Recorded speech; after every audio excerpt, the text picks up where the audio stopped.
आपने कई बार सुना होगा नर से नारायण बने, पर कैसे?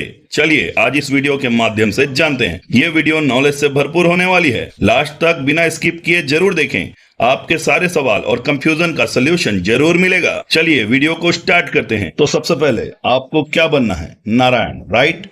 तो इस सफर को पूरा कैसे करना है उसकी जानकारी होना बहुत ही आवश्यक है। तो इसके लिए कुछ नहीं करना, बस गौर से श्री नारायण जी की मूर्त को देखना है। उनके एक हाथ में सुदर्शन चक्र, दूसरे में शंख, तीसरे में कमल और चौथे में गदा है। ये प्रतीक भी हैं और नर से नारायण तक पहुंचने के सफर भी। आप इन्हीं का अनुसरण करके नारायण बन सकते हैं।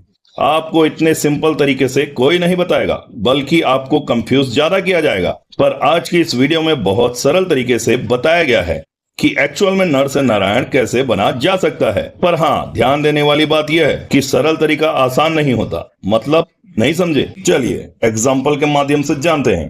मॉर्निंग वॉक करना बहुत सरल है, पर उसके लिए सुबह अर्ली मॉर्निंग उठना आसान नहीं। आशा है इस एग्जाम्पल के माध्यम से आप समझ गए होंगे कि सरल चीजें इतनी भी आसान नहीं होती। तो चलिए वीडियो में आगे बढ़ते हैं। पहला स्टेप है सुदर्शन चक्र। पर इसका अर्थ यह नहीं कि जिस तरह भगवान नारायण असुरों का संहार करते थे, आपको भी असुरों का संहार करना है। ना, पहले स्टेप में इसका अर्थ समझना है आपको। सुदर्शन मतलब स्वयं का दर्शन करना होता है। अपने भीतर के काम, क्रोध, लोभ, मोह, अहंकार जैसे राक्षसों का वध करना। दूसरा स्टेप है शंख। आप सभी ने शंख की ध्वनि जरूर सुनी होगी, पर क्या आप जानते हैं कि शंख की ध्वनि में ऐसा क्या है जो शंख जहां भी फूंका जाए, चाहे वो मंदिर हो या घर का पूजा घर, शंख की ध्वनि से चारों ओर पॉजिटिव वाइब्रेशन क्रिएट होता है। और शंख की ध्वनि सुनने से बड़ी ही प्यारी होती है, जिसे सुनकर मन शांत हो जाता है। क्या आप जानते हैं ऐसा क्यों होता है? क्योंकि शंख की ध्वनि बहुत मधुर होती है।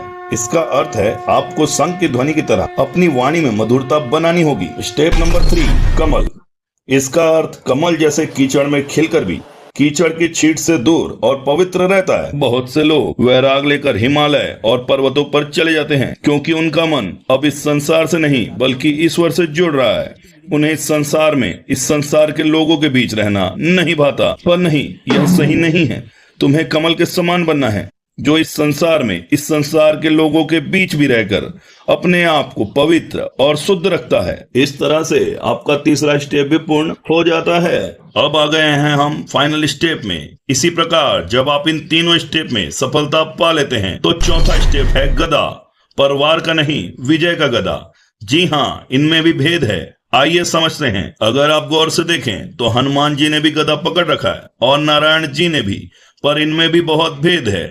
हनुमान जी ने गदा कंधे पर पकड़ रखा है, जो कि वार का प्रतीक है, पर नारायण जी ने गदा नीचे की ओर पकड़ रखा है, जो कि विजय का प्रतीक माना जाता है। तो आप भी जब इसमें बताई गई बातों का सही और सच्चे मन से अनुसरण करेंगे, तो आपको भी विजय का गदा प्राप्त होगा और आप भी नर से नारायण तक का ये सफर पूर्ण कर लेंगे।